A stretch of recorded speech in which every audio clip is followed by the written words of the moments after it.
Muy buenas tardes a todos. Mi nombre y quien os habla, Rafael Montaño García. Sean muy bienvenidos a Café de Levante, un Café de Levante que vuelve a trasladarse a la parroquia de la O para hacer este segundo programa especial sobre arte, sobre patrimonio, sobre investigación, sobre el mundo eclesiástico y el Museo de Arte Sacro que se encuentra aquí, en este mismo sitio donde nos encontramos. Pasen y vean.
Desde al menos el siglo XVII, el templo está dedicado a Nuestra Señora de la O, cuya fiesta se celebra el 18 de diciembre.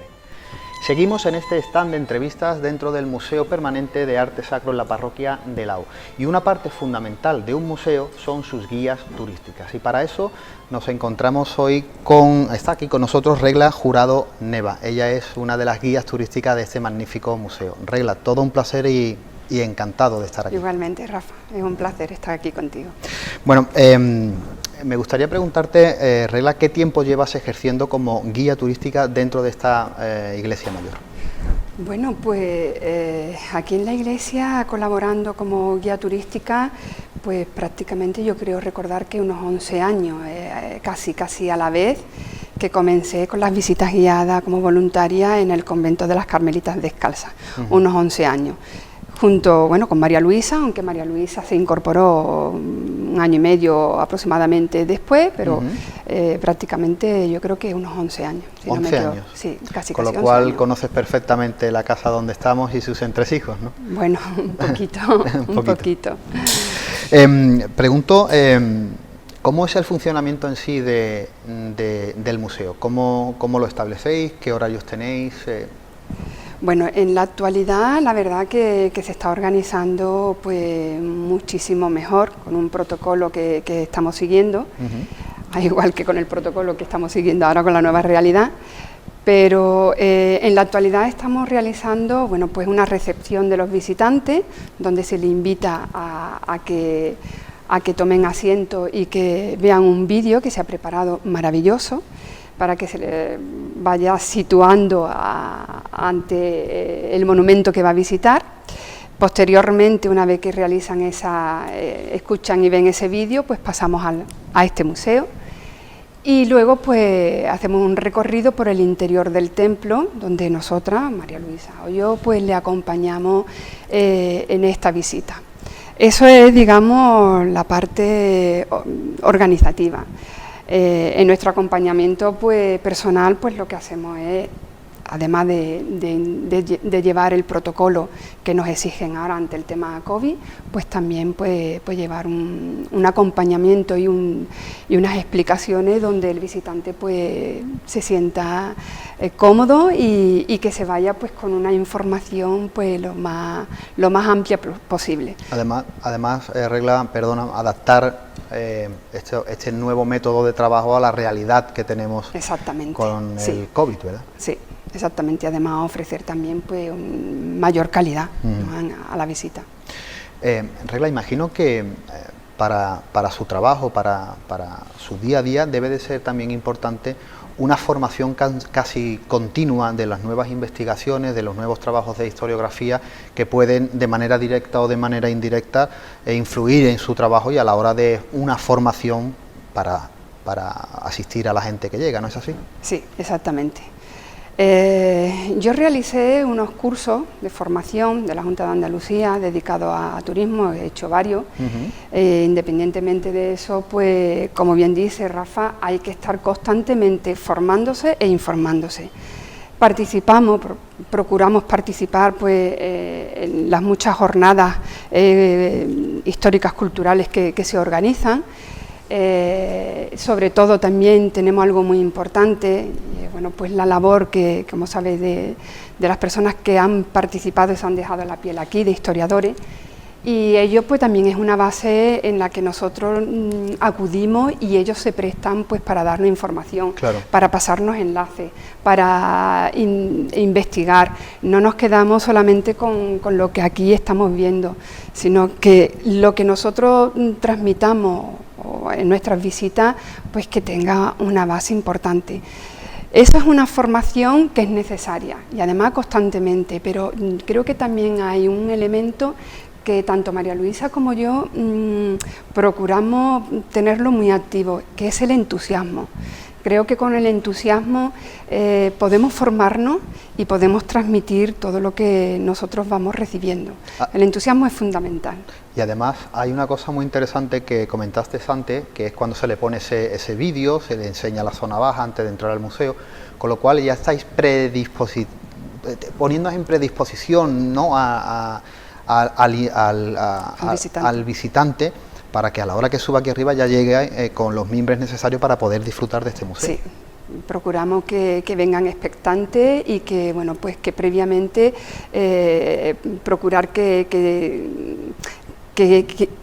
piense y que pregunten, bueno, pues cualquier cosita que a ellos le llamen la atención. Claro. Y además, Regla, también tiene que ser importante porque trabajáis de cara al público, con lo cual tenéis esa psicología, en fin, con el visitante que viene, porque vienen gente no solamente de Sanlúcar ni de la provincia, viene gente de todo el mundo, con lo cual esa psicología también tiene que ser muy importante a la hora de tratar con el visitante. ¿Qué tipo de personas llegan al museo? Bueno, es variada. Pero generalmente, y en estos últimos tiempos, estamos observando que vienen un perfil de personas más concreto en el sentido de que saben a dónde vienen y saben lo que quieren encontrar. Claro. Evidentemente, pues también nos encontramos pues con tiempos atrás donde han venido pues el grupo turístico de masa y bueno, pues vienen un poco sin saber lo que hay aquí. Pero el perfil que nos estamos encontrando ahora es un perfil que cada vez está más interesado con la cultura, con el arte, y como digo, hay variedad, ¿no? Pero muchos extranjeros, alemanes sobre todo, alemanes, ingleses y franceses. Y bueno, y también pues se acercan los curiosos que quieren ver qué es lo que hay. Quieren ver lo que hay y muchas veces también pues una manera de picarnos, por decirlo de alguna manera, el decir, es que no soy creyente. Bueno, pues ahí está esa psicología que dice, en el que nosotros pues tenemos que hacerle ver que donde estamos, evidentemente, y eso lo digo en muchas de mis visitas, donde estamos es un lugar que para el creyente, para el que decimos ser creyente, es un lugar para la oración, la meditación, la celebración, pero para el no creyente es un lugar para el reencuentro con la historia. Es un espacio artístico. Nos guste más, nos guste menos. Sí, totalmente de acuerdo. Aquí son piezas que, bueno, yo es que disfruto tantísimo con este rincón que es que yo percibo no solamente esta pintura, este colorido, esta técnica, sino las manos que hay detrás, que han ejecutado, y no solamente una mano, como sabemos, ¿no? El arquitecto, el ensamblador, el tallador, el pintador, el dorador, sino también esas personas que, bueno, pues quieren que ejecuten una obra de arte que en definitiva es un regalo para su padre, que es el Altísimo. Claro. Entonces quiere para su padre, ¿qué es lo que se quiere? Lo mejor. Y bueno, pues queda plasmado aquí. Yo me recuerdo mucho cuando hago las visitas, me transformo o me viajo a los pilares de la tierra o a la Catedral del Mar, y bueno, pues todas esas almas yo las siento aquí. No lo sé si eso es, puede ser o no puede ser, pero yo lo siento aquí. Pues Regla, ha sido un verdadero placer tenerte aquí, en tu casa diaria, nunca mejor dicho. Para mí también. Con lo cual, muchísimas gracias por tus palabras. Muchísimas gracias a vosotros, y esperemos pues que os invitamos a que la gente pues tenga curiosa a visitar este rincón. Muy bien. Muchas gracias. Amigos de Café de Levante, nosotros seguimos con nuevos invitados y nuevos temas.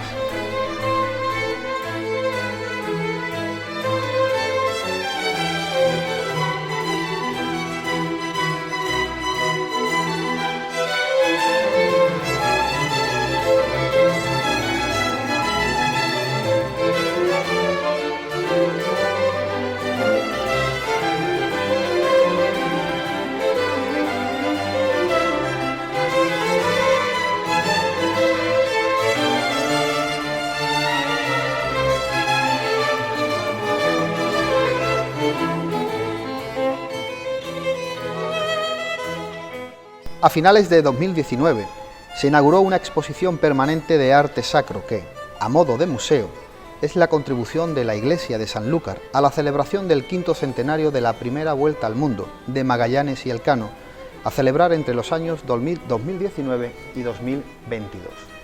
Amigos de Costa Noroeste Televisión, amigos de Café de Levante, nosotros nos encontramos y seguimos aquí, en este stand de entrevistas dentro de la exposición permanente en la parroquia de Nuestra Señora de la O. Y hablamos ahora vamos a hablar de esa organización interna de este museo y de ese trabajo que hay detrás para que esto sea una realidad. Y para eso se encuentra con nosotros Javier Jiménez López de Eguileta. Él es doctor en Historia y bueno, ha ejercido como comisario en la creación de este magnífico espacio museístico. Bueno, Javier, encantado de tenerte aquí y un placer.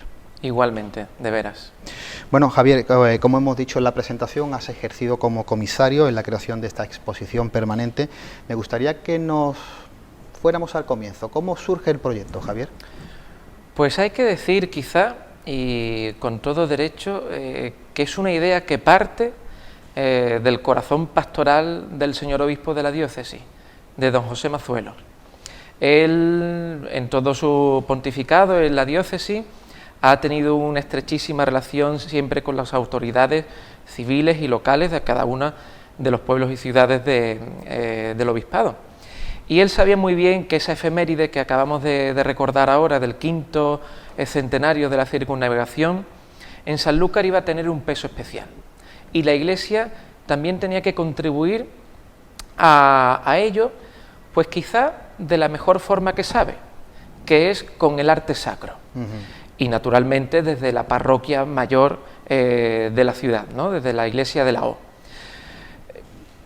Partiendo así la historia, desde el sentimiento del obispo, él creó a partir de entonces pues una comisión que tuve el verdadero honor de presidir, y comenzamos a trabajar pues prácticamente durante 2 años, hasta que el pasado 18 de diciembre se pudo inaugurar.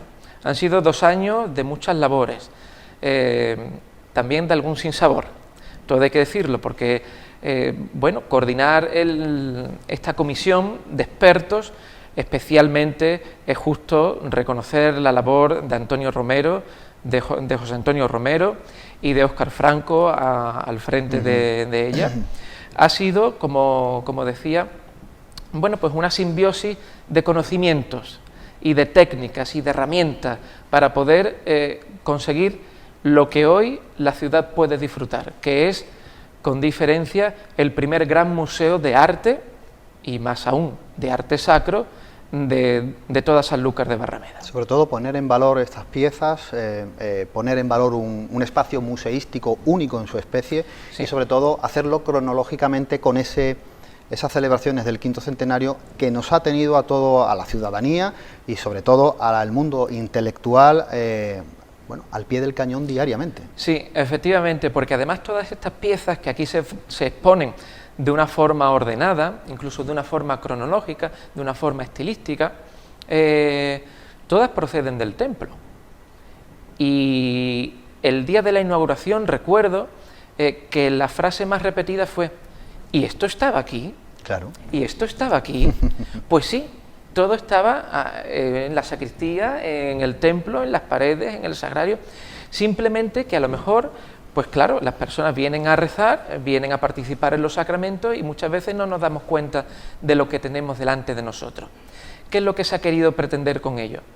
Pues presentar de una forma ordenada, didáctica, podríamos decir, pues una vía pulcritudinis, como se dice en latín, en la que a través de la belleza, a través del arte sacro, a través de la estética sagrada que producen estas piezas, poder también presentar un discurso en el cual reconocer, por medio de todas ellas, cuál es el fin principal que representan, que es la evocación divina.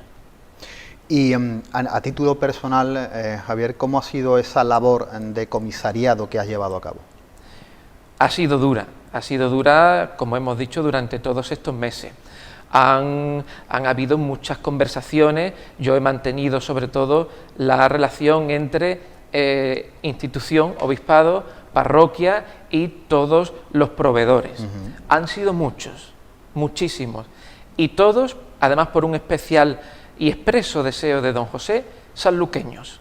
En él fue famosa su frase de un museo para Sanlúcar hecho por sanluqueños, y es verdad que no se ha escatimado en nada. No se ha escatimado en nada. Digo que un museo para Sanlúcar y para los sanluqueños, pero para el mundo entero, claro, porque no deja de ser algo visitable, totalmente visitable, algo que con el paso, con el transcurso del tiempo se hará de obligada visita. Naturalmente, y además, bueno, pues muchos de las piezas de orfebrería, especialmente también de la pintura, de los ornamentos, de la escultura, son obras que nos hablan también de un transcurso, de un hilo, de un discurso histórico-artístico, bueno, pues desde época medieval hasta época contemporánea.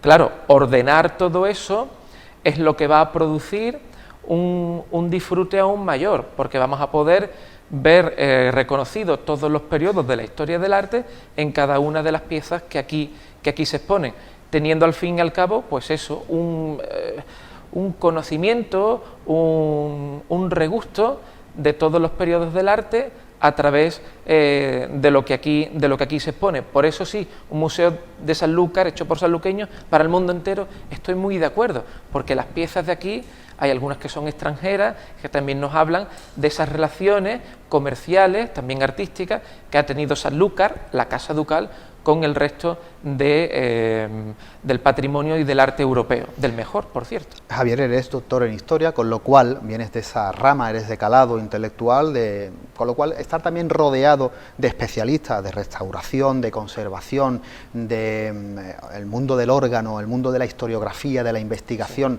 habrá sido también, bueno, una panoplia de opciones y de pareceres muy, muy interesantes. Pues sí, porque aunque ahora mismo todo esto parezca que está muy bien posicionado, muy bien pensado, medido, al milímetro a veces, todo eso tiene un trabajo detrás que lo ha hecho posible. Claro. Entonces hemos tirado de muchos métodos y técnicas historiográficos, museológicos, artísticos, que son los que al final han podido realizar el discurso museográfico. Si no hay discurso museográfico, a veces podríamos encontrarnos con una habitación con muchas piezas de arte. Claro, sin sentido. Sin sentido. ¿Qué es lo que hemos pretendido, por lo tanto, con esta exposición? Expectatio, ¿no? Palatium terra et domus Dei. Lo que se ha pretendido no es ni más ni menos que presentar un ejemplo local, como puede ser la parroquia de Nuestra Señora de la O de Sanlúcar, abierto al mundo entero, con un motivo muy claro, o mejor dicho, con un motor, con un arranque, con una ilusión primera, que es la contribución de la Iglesia diocesana a la celebración del 5º centenario de la Vuelta al Mundo. Pues, Javier, se me quedan muchísimas cosas en el tintero, pero bueno, esta pincelada yo creo que es algo muy importante que tendríamos que hacer para seguir poniendo en valor este espacio museístico. Por mi parte, todo un placer y muchísimas gracias. Muchísimas gracias a vosotros por esta preciosa oportunidad que nos dais. Hasta la próxima. Amigos de Café de Levante, nosotros seguimos con nuevos invitados y nuevos temas desde nuestra mesa de trabajo aquí hoy en la Parroquia de la O y en esta exposición permanente de arte sacro.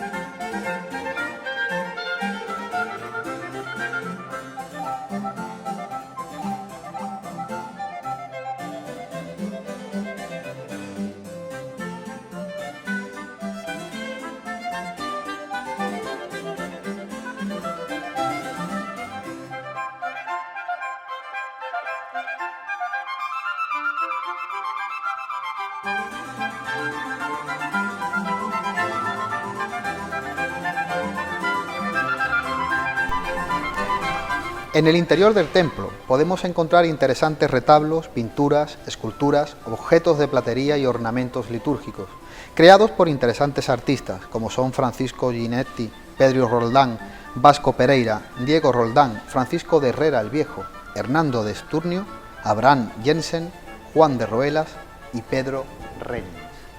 Amigos de Café de Levante, seguimos hablando de historia, de patrimonio, de restauración y ahora nos vamos a acercar a una pieza también muy importante dentro de esta exposición permanente de arte sacro. Es la figura del historiador del arte Antonio Romero Dorado.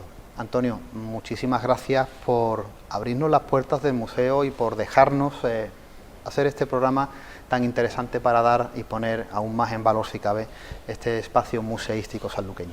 Muchas gracias a ti, Rafa. La verdad es que es un placer acudir a tu programa. Antonio, un trabajo intenso y lleno de matices es el que has hecho aquí, como me han dicho compañeros y amigos, lleno de momentos de sinsabores y de alegrías y de mucho trabajo y de muchas horas. ¿Estás satisfecho con el trabajo finalizado?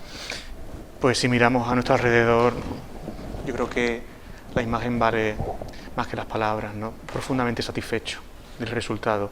Evidentemente nunca se está conforme al 100% y el camino ha sido largo y no exento de dificultades, como tú bien has dicho, pero yo creo que el resultado merece reconocer que se ha hecho una gran labor y estoy muy satisfecho, sí, absolutamente. Dicen que cuando se organiza cualquier historia en esta vida, si no tiene ese plantel dificultoso, parece que no. Hombre, con lo claro, cual todo forma parte del juego. Hombre, esa salsa, ¿no? Y esas especies son al final, y sobre todo mirando hacia atrás, ¿no?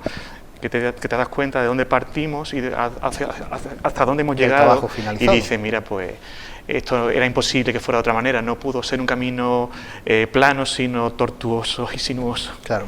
Antonio ha sido director histórico-artístico en la formación de este museo y su desarrollo. ¿Nos puedes dar unas pinceladas de cuál ha sido ese trabajo y cómo se ha llevado a cabo? Pues ha sido un trabajo muy variado, como mínimo muy variado.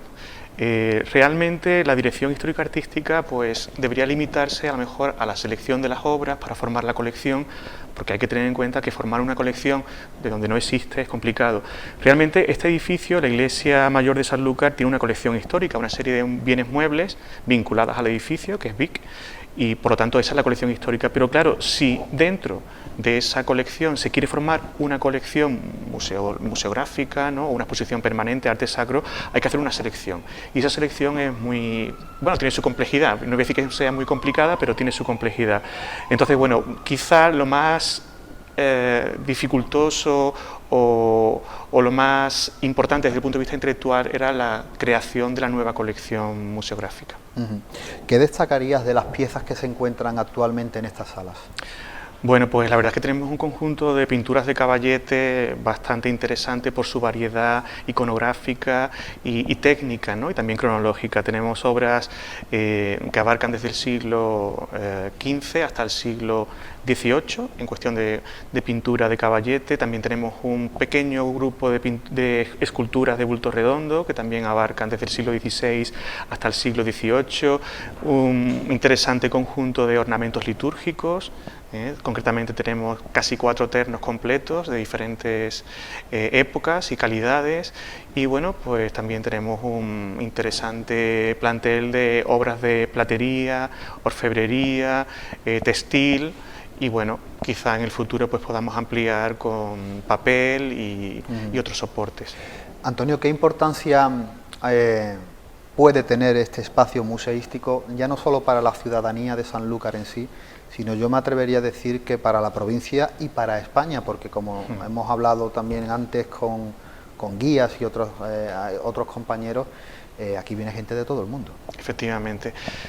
Realmente es difícil calibrar qué importancia tendrá, pero yo creo que como mínimo hemos cubierto una asignatura pendiente, ¿no? Hemos superado esa materia que teníamos ahí suspensa. La Iglesia Mayor de Sanlúcar cuenta con una exposición de arte sacro permanente, una exposición permanente de arte sacro, un museo acorde con su importancia, y yo creo que eso ya es un triunfo, por así decirlo. La relevancia que pueda tener en el contexto local, provincial, autonómico, nacional, bueno, pues eso se irá viendo con el tiempo, pero yo creo que sin duda es un nuevo referente cultural en Sanlúcar, un municipio de la Baja Andalucía que tiene mucha población y que además tiene una gran significación histórica, cultural y social en la actualidad. Debemos convertirnos en un referente o seguir siéndolo, desarrollándonos en ese camino, en esa vertiente, y yo espero que esta exposición que hemos hecho con tanta ilusión, tantas personas, y de una forma en gran medida altruista, pues se convierta en un referente a los niveles que tú has comentado, por supuesto. Antonio, ¿de dónde han salido? Porque hemos oído varias veces que todo el conjunto artístico, desde orfebrería, pintura, escultura, ha salido todo de la parroquia. ¿Es así? ¿Todo ha salido de aquí? Sí, lo que actualmente está en la exposición, en el museo, pertenece a la parroquia. Ten en cuenta que este edificio fue declarado Monumento Nacional en el año 1931 y bueno, eso actualmente está asimilado a la figura de BIC, Bien de Interés Cultural. Y bueno, aunque en el expediente no están consignados los bienes muebles, pero esto es la colección histórica y por lo tanto no puede salir del edificio, no se puede deslocalizar. Bueno, hay otros ejemplos aquí cercanos como el Palacio Ducal, ¿no?, que nos han familiarizado con términos como deslocalización, unidad. Bueno, pues esto está afectado por el mismo grado de protección, entonces todas las obras pertenecen a este mismo edificio. Estaban distribuidas en diferentes dependencias, dentro de la propia iglesia, capillas, pero es lo que te puedo decir, pertenecen al propio edificio. De momento no se ha traído nada de fuera, aunque sería conveniente pues que se siguiera la iniciativa prevista desde el primer momento de prestar obras al museo, de que hubiera obras destacadas, obras del mes, obras invitadas. Claro, yo te iba a preguntar precisamente con lo que acabas de decir. Tenemos aquí un museo con piezas exclusivamente de la parroquia, pero viendo la capacidad de los salones, la preparación con la que está, su temperatura, su deshumificación, su estado de conservación, podríamos ampliar el museo a otras piezas de culto religiosa para ir increciendo en este caso el museo. Claro, eso sería lo deseable. De hecho, en la primera de las salas, en la sala de recepción, desde el primer momento se dispuso un panel en el que provisionalmente había una pieza, pero una pieza fácilmente desmontable, para que cuando surja la oportunidad de tener una obra invitada, que puede ser, claro, si es invitada es una obra que viene de fuera, pero también puede ser una obra destacada, una obra que esté dentro de la iglesia, pero que de forma temporal se destaque, se le haga un cartelito y se ponga durante unas semanas, unos meses, para que realmente se puedan disfrutar en un contexto distinto, en un contexto expositivo, a la altura de los ojos, bien iluminada, quizás sea el momento para hacer una pequeña limpieza superficial, para medirla. Entonces realmente, aunque esto no es un museo en sentido estricto, es una exposición temporal de arte sacro, pero un poco creo que es bueno aspirar a ese tipo de iniciativas, claro, que tienen los museos. Y que lo pone más en valor aún. Sin duda. Yo sé que hablar de tu tesis doctoral nos llevaría bastante tiempo y sería imposible en estas mini entrevistas, ¿no?, donde estamos situados ahora mismo, pero sí me gustaría, Antonio, que nos dieses unas pinceladas, porque precisamente tu tesis, en la que llevas trabajando algún tiempo, va sobre la parroquia de la O. Sí, exactamente. Unas pinceladitas de cómo está haciendo ese trabajo y qué tiene dentro. Pues mi tesis doctoral en proceso de finalización, de hecho estoy comprometido a defenderla en este mismo otoño, en el otoño de este año. Está grabado, ¿eh? Sí. De hecho, lo estoy diciendo un poco para yo también auto-obligarme delante del público. Pues versa sobre la capilla palatina de los duques de Medina Sidonia, la capilla ducal, y su vinculación con la iglesia mayor de Sanlúcar, con este templo. Bueno, pues las pinceladas que tú me pides, pues te digo eso, que estamos en el principal templo de Sanlúcar, la iglesia mayor. Se trata de un templo muy antiguo, del siglo XV, en gran medida levantado bajo el patrocinio de la Casa de Medina Sidonia, siempre vinculada a la casa mientras los duques residieron aquí, arquitectónica y espacialmente vinculada también a ese linaje a través de un pasadizo que une el palacio con el templo. Y bueno, pues para ser breve, pues decir que tanto la arquitectura como la historia, como los usos litúrgicos y la colección de obras de arte, así como el patrimonio documental, que actualmente el histórico no está aquí, porque está en el archivo de Jerez, que es donde debe estar, pues es un crisol que nos habla de la historia de Sanlúcar. Este edificio es tan importante como el Palacio Ducal de Medina Sidonia y como la fundación, lo que pasa es que completamente distinto. Tiene una génesis distinta, un edificio religioso, y aquello pues es un edificio civil y bueno, con una colección distinta, una significación actual completamente diferente, pero debemos entender que ambos forman parte del núcleo principal de la antigua Villa Ducal y desde el origen son el corazón de Sanlúcar, y Sanlúcar no puede ir hacia adelante ignorando su corazón, y su corazón es este, el Palacio Ducal y la Iglesia Mayor. Antonio, ha sido un verdadero placer, como vuelvo a repetir. Muchísimas gracias por abrirnos las puertas del museo, por tu trabajo incansable y por hacer posible que este Café del Levante se encuentre hoy bajo este magnífico artesonado. Muchísimas gracias, Rafa. Yo la verdad es que estoy profundamente agradecido y contentísimo por este programa. Gracias. Amigos de Café del Levante, seguimos hablando de historia, de patrimonio, aquí, desde el corazón, como dice mi amigo Antonio, del barrio Alto Sanlúcar.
En el exterior del templo destacan su esbelta torre campanario, diseñada por Alonso de Vandelvira, y la portentosa portada de estilo mudéjar.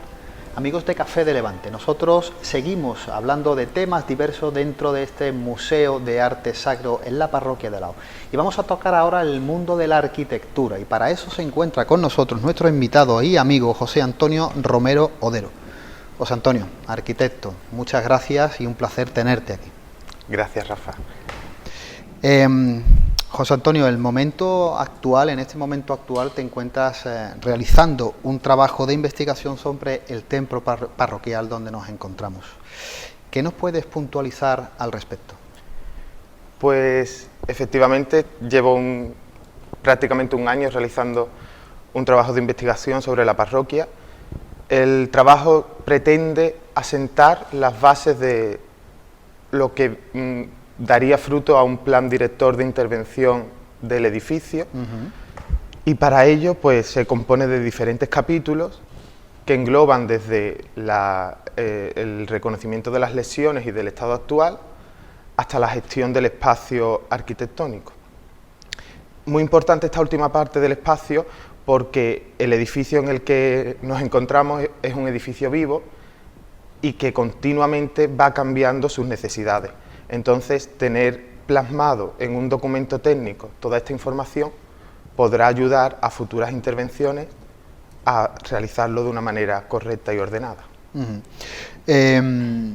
Teniendo en cuenta tu formación, en este caso como arquitecto, y ese trabajo de investigación donde se está mezclando evidentemente la historiografía con la arquitectura, ¿en qué estado actual se encuentra actualmente la parroquia de Nuestra Señora de Lao? Pues la parroquia se encuentra en un estado sano, podríamos decirlo así.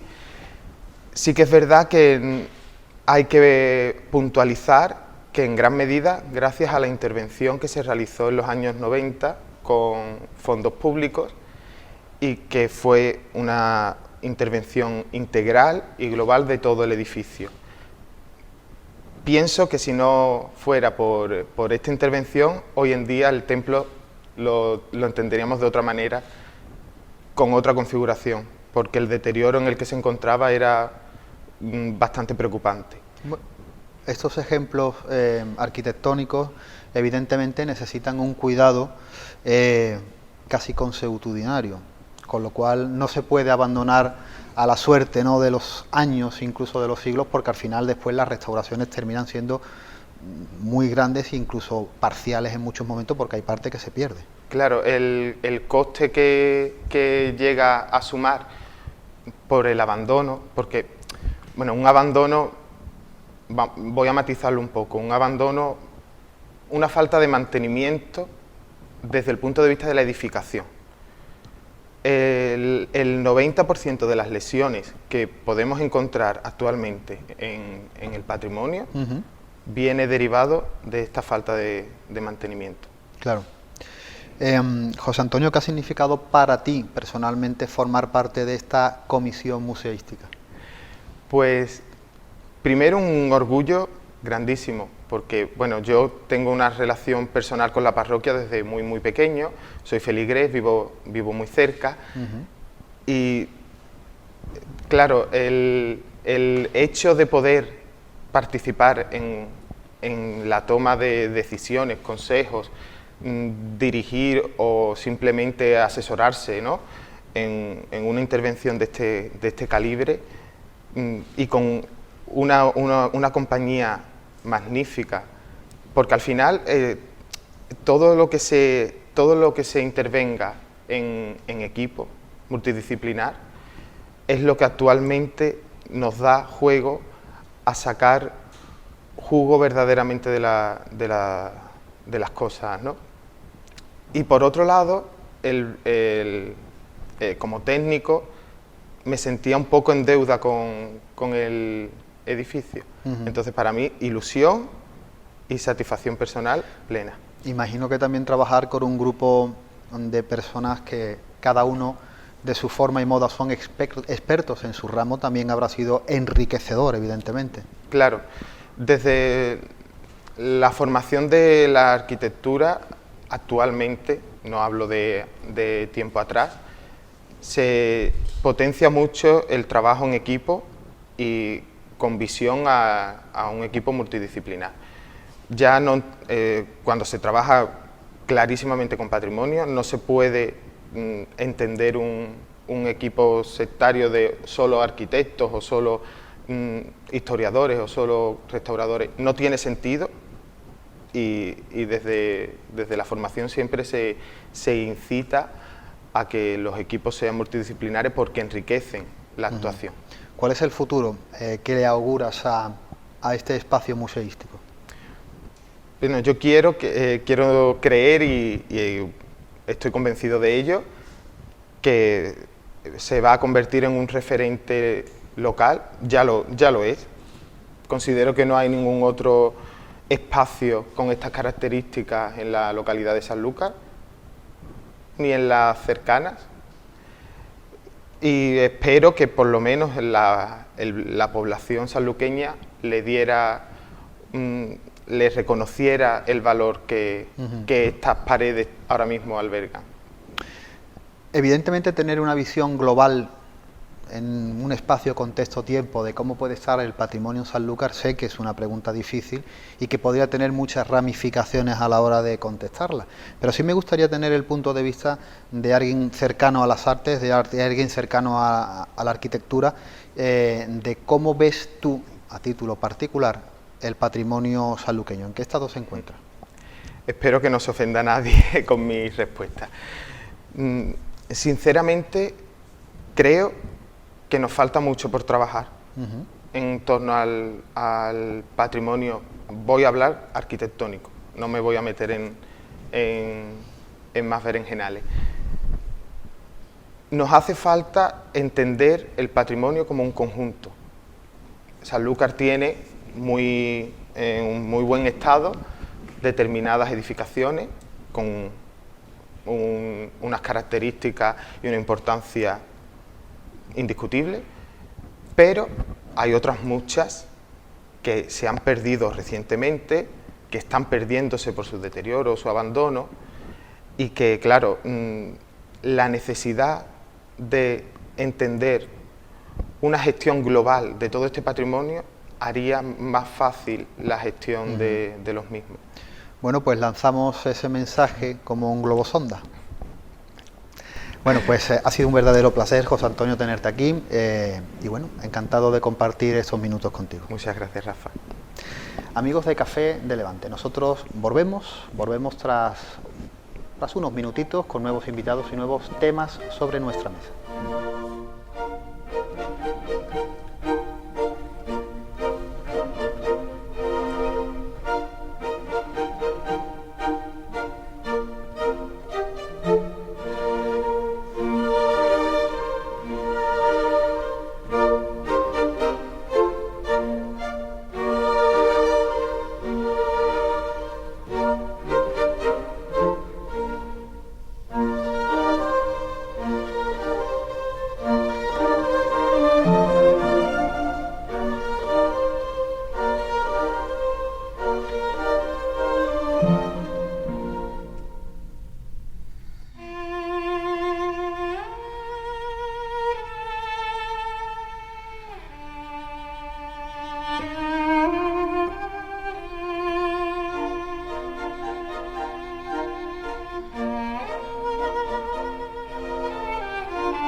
El nombre de la O procede de las antífonas de Adviento, que se recitan en los 7 últimos días de este tiempo litúrgico. Cada una de esas antífonas comienza con la exclamación latina O, en expresión de gozo o anhelo. Amigos de Café de Levante, nosotros seguimos hablando de diversos temas aquí en este pequeño set de entrevistas y hablamos ahora de fotografía. De fotografía, claro que sí, estamos en un museo permanente de arte sacro aquí en la parroquia y evidentemente todo esto tenía que ser catalogado y fotografiado, y para eso se encuentra con nosotros mi amigo Óscar Franco. Óscar, todo un placer y muchísimas gracias de que esté aquí en nuestra casa y en tu casa. Igualmente, gracias, Rafael. Bueno, Óscar, me comentaste en una de esas conversaciones con una cervecita de por medio, una copita de vino, que bueno, que tu función realmente aquí había sido desde pintar, desde recoger escombros, desde arreglar cualquier cosa, hasta nada más y nada menos que la fotografía de todas las obras de arte pictóricas, escultóricas, etcétera, que están aquí en esta exposición permanente. Óscar, ¿cómo te metes en este lío? Me meten. ¿Cómo te meten en este lío? Como sabéis, llevo mucho tiempo trabajando, colaborando y trabajando, disfrutando. Yo siempre digo lo mismo con Antonio Romero, que es el director artístico de este museo, con José Manuel Morera Arana, especialista en escultura, y la verdad pues los acompaño a nivel fotográfico, pues cada vez que vamos a una iglesia, tanto en Sevilla, Cádiz, Sanlúcar, pues vamos fotografiando, que yo creo que es una labor que están haciendo magnífica, y en la parte que me toca pues es una catalogación y es un inventario. Cada vez que hacemos una fotografía, puesto que hay reconocemos que hay un grave problema con el tema de los inventariados, que aquí en Sanlúcar prácticamente es que no... Y que causa muy graves problemas. Muy graves problemas, exactamente. Y me metí aquí, llegó Javier, que Antonio me presentó a Javier Jiménez, que es el comisario de esta exposición, me lo presentó y automáticamente formé parte del grupo de la comisión que se creó para dicho evento.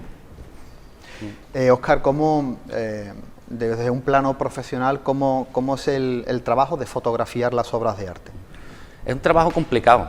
La verdad que yo antes lo hacía, pero cada vez es verdad que me estoy especializando más, porque no es fácil. Yo creía que era más fácil, no es fácil. Las obras, aquí montamos un estudio fotográfico, puesto que cada vez antes de colgar la obra, en los traslados, decía fotografía, no es fotografía simplemente una fotografía artística, es una fotografía que le valga a los investigadores luego para trabajar. Entonces, en un cuadro pues hay que fotografiar de un detalle, el dorso con luz negra, hay que tener mucho cuidado con los brillos, que no haya brillo, y hace un trabajo. La escultura quizás es un poco más sencillo, pero bueno, es un trabajo muy entretenido, puesto que es una escultura, hay que hacerle de todos los planos, y la verdad que ha llevado bastante tiempo, pero creo que ha quedado, y va a quedar, ¿no?, una catalogación que es bastante importante, o que es catalogación e inventariado, ¿sabes? No solamente la catalogación y el inventariado, que sí, que tiene un trabajo, evidentemente, tuviste que montar un estudio de fotografía aquí, nada más y nada menos, porque realmente, como tú dices, los brillos, además estamos viendo las obras y hay brillos, hay luces por todos sitios que te puede impedir quizás hacer una foto en condiciones y óptimas, ¿no? Pero también hay otro punto importante, que es el aljibe que se encontró, ese pozo enorme que se encontró debajo del Patio de los Naranjos. Cuéntanos un poquito cómo dices con él, Óscar. Pues esto fue una sorpresa muy gratificante, porque los que me conocéis sabéis que me gusta mucho el tema de la investigación. Pues eso, me llamó Javier, eso fue el mes de mayo o junio del año pasado. Había una lauda, una lápida en el Patio de los Naranjos, que era reutilizada, realmente estaba ahí porque la habían reutilizado y punto, no era...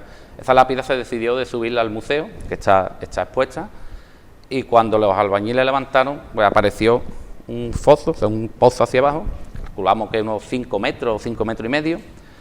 Javier me llama, muy emocionado, sabiendo que el tema de estamos fotografiando todo, me traje el equipo fotográfico, y en un mediodía, todo se hizo en el mediodía, calamos primero para ver por seguridad, ver la cantidad de agua que había, calamos que había 1,20 metros, que luego Eugenio, llamamos Eugenio Belgrano, que ahora os explicaré. Y la primera que hicimos fue 1,20 metros por ahí, luego quizás haya hasta más agua. Veíamos que había un túnel y que se veía una sala. Cuando metimos foco, pues había una sala. Llamé inmediatamente a Eugenio Belgrano, que tengo muy buena relación, un especialista del subsuelo, y a la semana siguiente ya estaba aquí Eugenio. Como siempre con esta parroquia que ha colaborado, igual que estamos todos en la comisión, altruistamente, Aquí estamos altruistamente y nunca mejor dicho por amor al arte. Nunca mejor dicho. Entonces vino, trajo el equipo, ya bajé yo con él, yo me quedé hasta la zona que yo podía entrar por seguridad, puesto yo no traía el equipo, y ya él entró y ya se pudo fotografiar toda la bóveda, unas inscripciones que aparecieron. Imagino, Óscar, que bueno, entrar a ir como fotógrafo profesional y poder hacer ese trabajo de fotografía, algo que el resto de los mortales no vamos a poder hacer, tiene que ser una experiencia también muy gratificante. Muy gratificante. La O es que no deja de dar sorpresas, todos los días, porque afortunadamente estoy colaborando con Antonio en su tesis doctoral en el tema de fotografía, y Antonio es el mejor conocedor de la O, pero con diferencia, y todos los días, raro es el día que no aparece una sorpresa, es increíble, pero y el subsuelo pues habrá que estudiarlo también. Más detenidamente. Exactamente. Óscar, ¿qué ha significado para ti estar presente y colaborar en este proyecto museístico único en su especie en Sanlúcar, y me atrevería a decir que quizás en la provincia? Satisfacción personal, una satisfacción personal, y me quedo con lo que estoy aportando un grano de arena en una parroquia que la verdad que yo soy de la zona del Barrio Bajo. Es una parroquia que es la iglesia mayor de Sanlúcar, pero entraba, venía, pero que tampoco, y ahora la verdad que le tengo mucho cariño en mi casa. Y desde luego don José Manuel, párroco de aquí, pues igual, él nos ha acogido, y me acogido a mí, a mi familia, porque venimos aquí a hacer un cable, como has dicho, desde puerta, lo que haga falta simplemente, y todo es por el bien y que las obras de arte se tomen valor y exponer, vamos, es una forma de contribuir. Y Óscar, muy brevemente y antes de marcharnos, hace un año hiciste una exposición fotográfica muy interesante sobre las pinturas barrocas, además algo que ha revolucionado el mundo de la fotografía y del arte, porque ha sido bastante novedoso y que tuvo una aceptación magnífica. ¿Hay algún proyecto nuevo este año de fotografía? ¿Estás ahí? Siempre, realmente. Ahora estoy metido en un proyecto que, lo voy a decir, que va a hacer un libro, adaptar la tesis doctoral de Antonio Romero y adaptarla a un libro sobre fotografía y la historia de la parroquia de la O. Y yo creo que va a quedar de hacer el libro de la O, puesto que van a ir fotografías de muchísima calidad, y el tema de la historia de Antonio, o sea, el texto de Antonio Romero, pues yo creo que va a quedar. Es un proyecto muy ambicioso, no tenemos plazo, hay que hacerlo tranquilo, pero tenemos ya bastante adelantado, pues que muchas cosas, obras de arte irán en este. Pues hablaremos entonces de ello. Perfecto. Amigos, ha sido todo un placer, como igualmente, siempre. Rafa, igualmente. Amigos de Café de Levante y de Costa Noroeste Televisión, seguimos hablando de arte, patrimonio, historia, desde aquí, desde este Museo de Arte Sacro.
O Sapentia, O Adonai, O Radix Jesse, O Clavis David, O Oriens, O Rex Gentium, O Emanuel. Amigos de Café de Levante, seguimos hablando de temas variados desde este set de entrevistas dentro de la exposición permanente de arte sacro en la parroquia de la O. Hablamos ahora de espeología y, bueno, la verdad que es un tema que parece que no tiene nada que ver con este mundo, pero todo lo contrario. Dentro del patio de los Naranjos se descubrió un aljibe, un antiquísimo aljibe, y que tuvo que llegar evidentemente un espeólogo para tratar ese tema y poder bucear en ese subsuelo y ver qué es lo que se encontraba. Y para eso se encuentra con nosotros Eugenio Belgrano, como digo, espeleólogo de Cádiz. Amigo Eugenio, todo un placer y muchísimas gracias de encontrarte aquí con nosotros. Gracias a ustedes por invitarme. Bueno, Eugenio, eres conocido como explorador, gestor, difusor del subsuelo gaditano. ¿Qué nos puedes contar de ese aljibe que se encontró debajo de ese patio de los Naranjos? Pues recibí la llamada de que había aparecido una entrada a un subsuelo, que en el fondo había agua y como tengo buena relación con personas de aquí de la parroquia, pues bueno, decidí venir a este lugar y empezamos una exploración del acceso que se había descubierto, que estaba debajo de una antigua tapa de arqueta, ¿vale? Cuando vimos un hueco de unos 60 por 60 y que bajaba unos 5 metros y medio de profundidad y a los 4 metros había agua. Entonces cuando empezamos todo el protocolo para poder acceder con seguridad dentro de estos lugares. Cuando se ven estos sitios parece que es algo muy sencillo, pero hay que tener mucho cuidado a la hora de explorar estos lugares. ¿Por qué? Porque como hace muchos años que no se limpia, la parte baja de estos aljibes suelen tener mucho lodo, mucho limo. Entonces tú te metes en el agua, te crees que está en el agua, pero no te hundes en barro, entonces pues te puedes quedar allí atrapado. Y es cuando descendimos por ese hueco, por ese acceso, y efectivamente estábamos bajando a un pozo de 6 metros que tenía apertura lateral, o sea que cuando bajabas hacia abajo pues tenía un acceso lateral. Esa estructura que bajamos primeramente era más moderna, podía ser del siglo XVIII aproximadamente por la cantería que tenía, el tipo de ladrillo, pero después tenía un acceso, tenía una bóveda, un túnel, una galería que a los 2 metros, 3 metros y medio daba a una gran sala cuadrada, abovedada, de bóveda de cañón, revestida sus paredes con mortero impermeabilizante, que es un mortero rojizo que se utilizaba para hacer el lugar estanco. Y esa sala sí de ahí era mucho más antigua que ese acceso que habíamos bajado, que podía ser en torno al siglo XVI. Y la verdad que me sorprendió mucho porque en una de las columnas, uno de los pilares que tenía en el medio, que sería para sujetar a una antigua estructura que hubo en superficie de ese aljibe, pues había diferentes nombres tallados en ladrillos toscos puestos allí, y entre ellos me sorprendió el nombre de una persona, Antonio de Miranda, que ponía mayordomo. Entonces, bueno, pues ponían diferentes nombres y uno de ellos pues, pudo ser el mayordomo que pagó la obra de ese aljibe, de esa construcción. Investigando un poquito después he encontrado un Antonio de Miranda en Carmona que se dedicaba a hacer aljibes también. Entonces, pues no sé, la relación de... Hay una simbiosis entre ellos, ¿no? El Guadalquivir. Me imagino, Eugenio, que ese trabajo es un trabajo que, bueno, todo el mundo no tenemos acceso, hay una preparación especial porque, como bien nos dice, no es solamente un pozo con agua, hay un suelo donde puede haber lodo y puede ser peligroso. ¿Cuál es esa preparación que debe de tener alguien que se dedica a ese trabajo? Pues la verdad, en el tema de espeleología todavía aquí estamos en un mundo en España un poquito un tabú. Estaría considerado dentro de una federación deportiva, pero la verdad que sí necesitas una preparación y cursos profesionales de espacios confinados, de explosímetros, de detecciones de gases, de trabajos verticales, etcétera. Yo soy representante y he estado dando conferencias en Roma, tenemos convenios con Roma Subterránea, he estado allí dando conferencias, ellos aquí con Carmona, Sevilla, Portugal, con todos los países. Hasta ahora la espeleología estamos intentando adaptarla dentro de un mundo profesional, pues digamos que no hay una línea cursal de voy a prepararme para ser espeleólogo, te lo va dando la experiencia, cada lugar es un mundo, existe el espeleobusador, el espeleólogo de grutas naturales, de cavidades construidas por el hombre, entonces que existe una variedad que todavía por desgracia pues estamos intentando meter en línea para que todo el mundo pueda tener esa preparación. Eugenio, después de esa sorpresa, ¿no? Porque nos hablabas de esa cavidad vertical y después de esa otra sala que se encontraba con esos arcos que nos comentabas, o con esas bóvedas que nos comentabas, hay una gran sorpresa por tu parte como profesional al encontrar esa sala. ¿Crees que sigue albergando más sorpresas el subsuelo de la parroquia? ¿Podría albergar algo más? Por supuesto, esto por debajo está todo hueco por completo, nada más que tuve que dar una vuelta por la iglesia y me pude dar cuenta, ¿no?, del tesoro subterráneo que tenéis aquí, que seguramente vaya a tener pozos de captación de agua, más aljibes, porque ese aljibe era muy pequeño para suministrar agua a esta gran infraestructura, y catacumbas vaya a tener pues decenas y decenas de ellas, claro, de salas. Yo en Cádiz gestiono catacumbas, tenemos lugares y aquí... Bueno, Cádiz es la cuna del subsuelo en Andalucía. Puede ser, pero esto ya os digo que nos quedáis cortos, sí, que aquí lo que tenéis aquí abajo es bestial, vamos, es un lugar mágico, que en el pasado sí se le supo dar la importancia, yo creo que ahora está llegando esa línea en el futuro que también está viendo esa importancia que tiene estos sitios, porque estos lugares hay que mantenerlos y hay que buscarle la manera de sacarle recursos, Claro, y esos subterráneos son recursos para poder mantener todo esto. Y no solamente el suelo subterráneo, que si nos vamos a la superficie también podemos gozar de este nuevo museo, de esta exposición permanente de arte sacro, que también es importante para la vida patrimonial de no solamente de Sanlúcar, sino de la provincia, por supuesto, y de Andalucía. Pues sí, la verdad que esto es una maravilla, y que que haya salido esta iniciativa de intentar conservar todas estas obras de arte, porque la mayoría de ellas pues tenemos la experiencia que quedan abandonadas, las iglesias, colgadas en una alcayata, y tenemos allí cuadros del siglo XVII, siglo XVI, que hasta que no llegan personas como las que han montado esto, que saben la importancia de esas obras de arte. Entonces es una manera de autogestionar todo esto. Eugenio, ha sido todo un placer y realmente me gustaría que alargásemos estos temas, a ver si podemos hacer entre nosotros otra cosita y seguimos hablando de ese subsuelo, de tu profesión, que es muy interesante, y de esa formación continua. Pues cuando ustedes queráis, sería para mí todo un honor hacerlo. Gracias, Eugenio. Claro. Amigos de Café de Levante, nosotros seguimos en nuestro set de entrevista con nuevos invitados.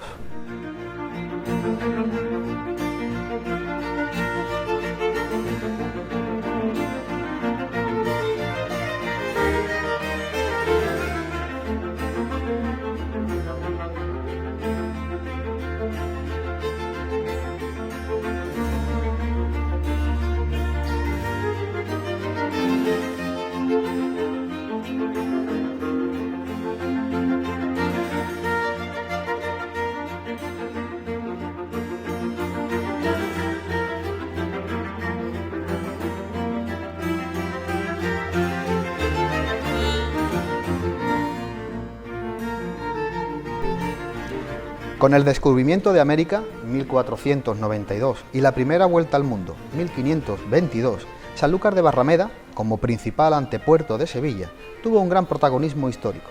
Desde aquí, España envió a ultramar la fe católica, así como la cultura y la civilización hispánica. Amigos de Café de Levante, seguimos hablando de historia, de patrimonio, de arte, y ahora vamos a hablar de restauración y de conservación. Y para eso se encuentra con nosotros María Luisa Millán Salgado. Ella es conservadora y restauradora. María Luisa, encantado de tenerte en este espacio tan bonito. De participar con vosotros.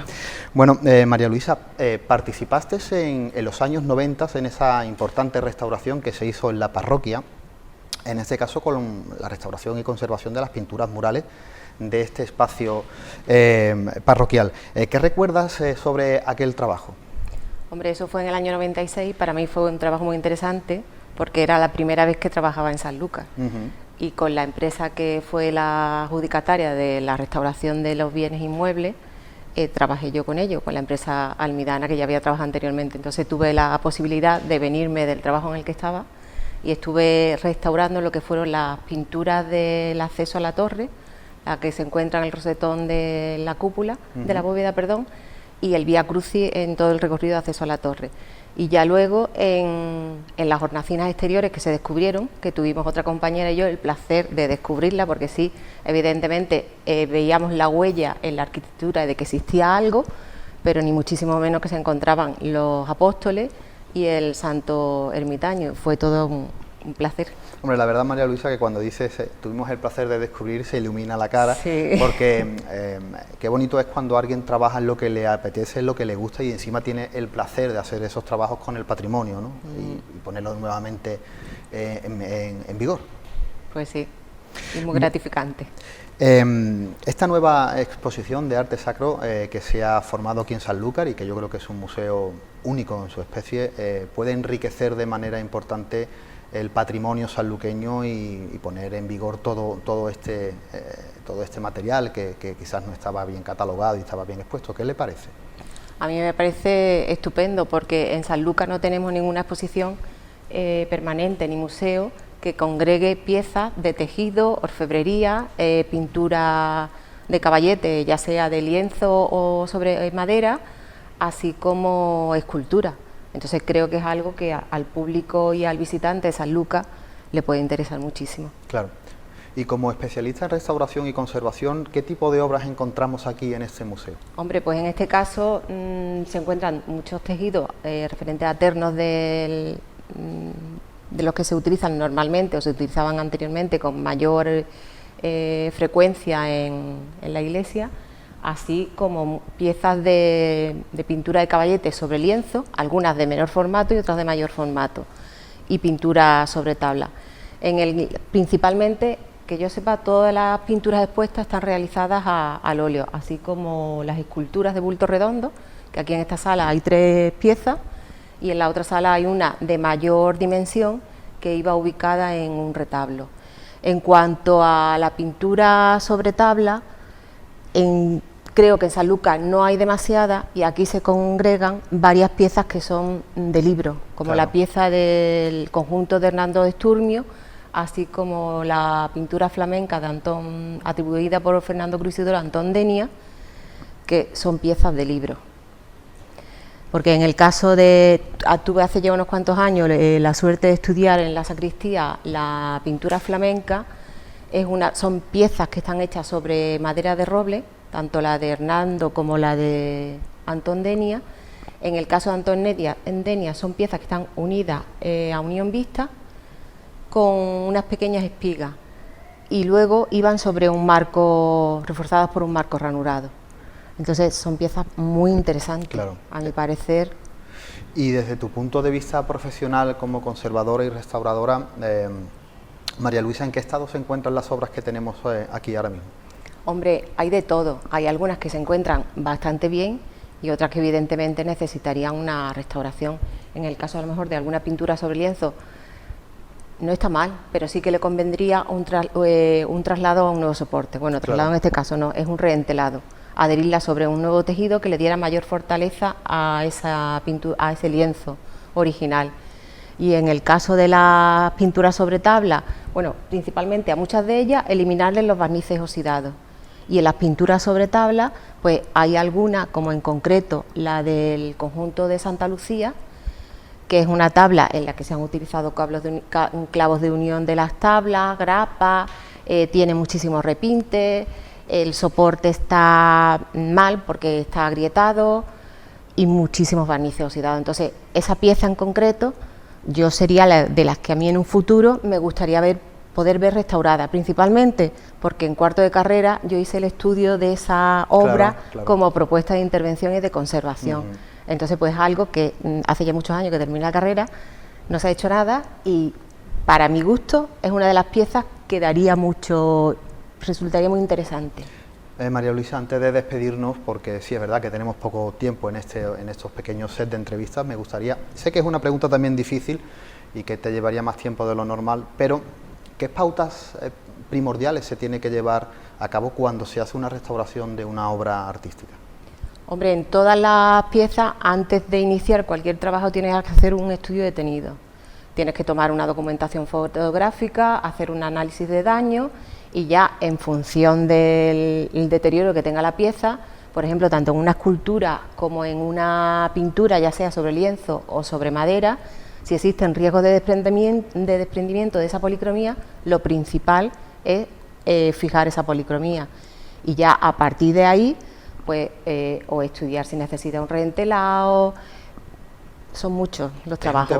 Luego la limpieza, perdón un segundo, limpieza de toda la eliminación de esos barnices oxidados. Ya si tienes repinte tienes que eliminarlo, y luego seguir lo que es el proceso que siguió el pintor, en este caso reponer los estucos perdidos, la preparación perdida, y ya luego darle color. ¿Qué pasa? Que en todas estas intervenciones tienes que utilizar al máximo criterios reversibles. Evidentemente, cuando tú retiras un barniz o retiras un repinte, eso no es reversible, pero tienes que evitar al máximo, siempre realizando unos test de disolvente para evitar dañar la policromía original. Sobre todo como profesional, en estos tiempos que estamos viviendo, donde cualquiera es capaz de cometer esas barbaridades que estamos viendo desde hace unos años para atrás, y lo que no ha salido, y lo que queda por ver, y lo que queda por ver, es muy importante tener la valoración y el punto de vista, evidentemente, de alguien profesional. María Luisa, ha sido todo un placer.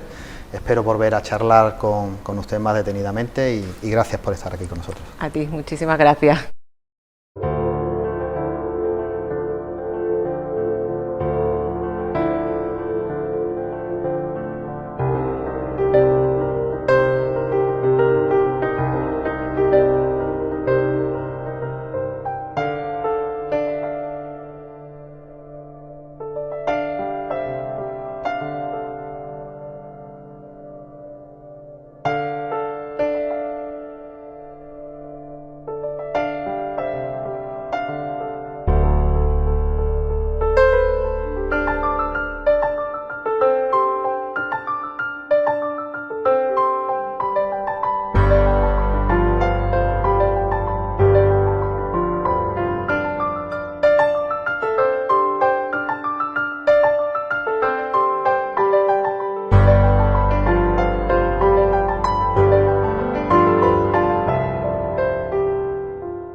Amigos de Café de Levante, amigos de Costa Noroeste Televisión, ahora sí nos despedimos de este segundo especial de Café de Levante que hemos realizado desde la parroquia de la O y desde este espacio museístico dentro de la iglesia.